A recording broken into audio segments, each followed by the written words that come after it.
Hi, writers. We've been thinking a lot about how we can use mentor texts to lift the level of our own writing. So just as a quick reminder, we can do this by reading the text closely, thinking, what does the writer do really well? Asking, how do they do that? And then trying it out in our own writing. We can do this to study a variety of texts and try those, or we can zoom in on a particular skill. Today, I'm going to show you how I use a mentor text to zoom in on a particular skill that I want to get better at. So today, I want to teach you how writers can stretch out the tension in a story by remembering what happened and telling it bit by bit, slowing it down as if it were happening in real life.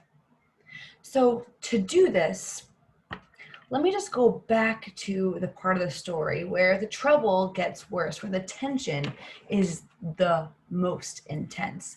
That's the middle of the story, your climactic moment or part. So I'm going to look at it closely and see, what is she doing here? How does she do it? And then I might try it in my own writing too.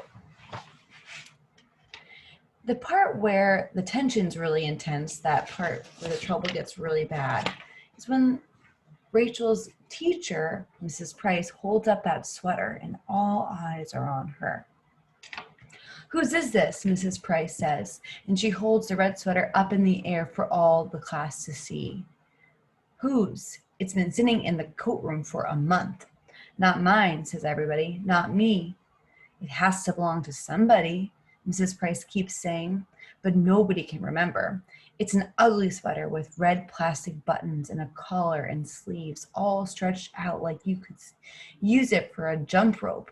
I'm going to stop there and just think, what is she doing already that's really good? What is she doing that I could also try?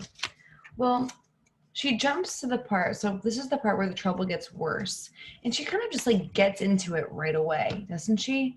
She doesn't really waste any time after she kind of gives the little beginning part about the feeling that Rachel's holding on to today and the complicated and confusing way that she feels on her 11th birthday.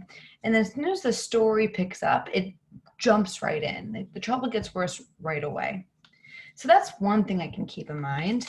But then how does she do it? She tells it in this bit by bit way. Okay, so like, what does that look like? How might that go if we were to try? Well, I like how she really does it. Like, she writes the story in a way that feels real. We have dialogue that helps it feel like it's a real life moment. And we also have some inner thinking. Let me read on and see, is there anything else that she does here that we could try?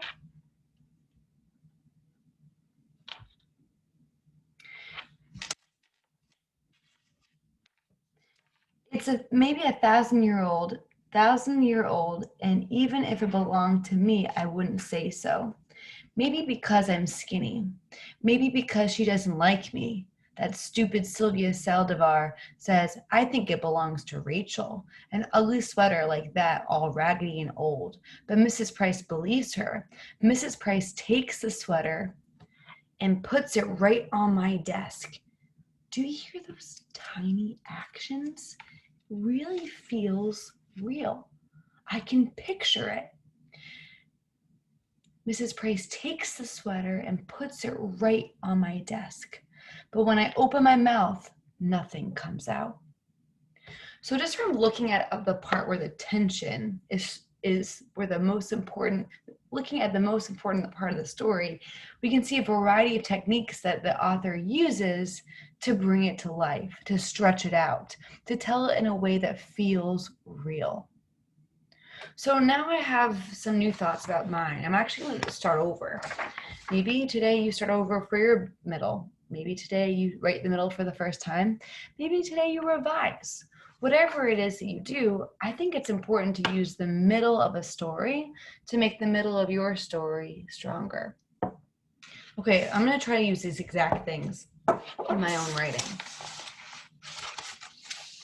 Let's see. Okay, how might this be? I want to make sure that I start where the trouble gets worse. So maybe I'm just going to jump right into that moment. just recreate the scene the way that she does. What does she do to help us see that? Maybe I'll ask the question.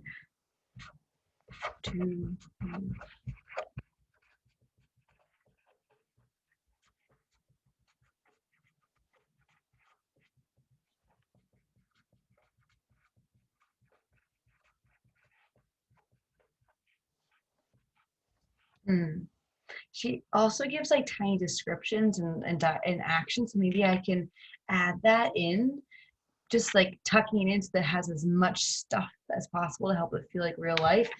I'm kind of copying her. I'm jumping into the moment by using some dialogue. But I remember she describes what happens even more closely. So maybe like, what does he look like? What does he do? And Heller asks. Face to face.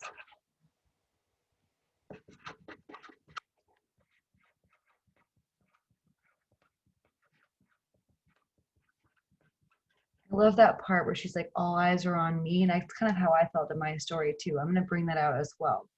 So maybe I'll say, all eyes feel stairs piercing.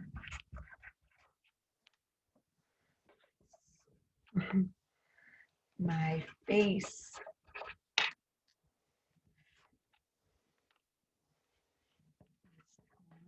fire. I turn into a red. Okay.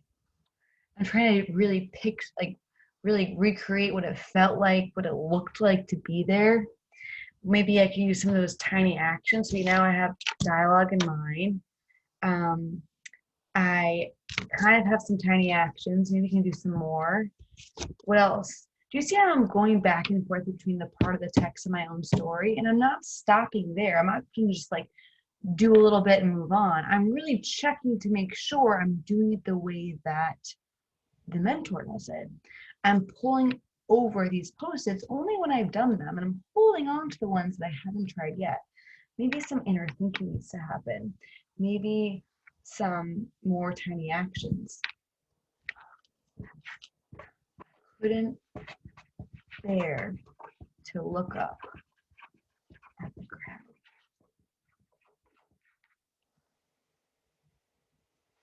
I'm going to stop there because now I think you might have an idea of what you could do in your own writing. What you want to do today is make sure that you are telling your most important parts bit by bit. And I recommend doing this by studying the mentor text you have with you. Maybe you brought in a text you love.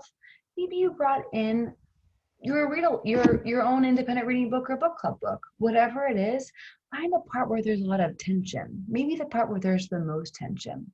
Study it, name what the author does, think about how they do it, and then try it out in your own writing, just as I did. This kind of work will lift the level of your writing in a really big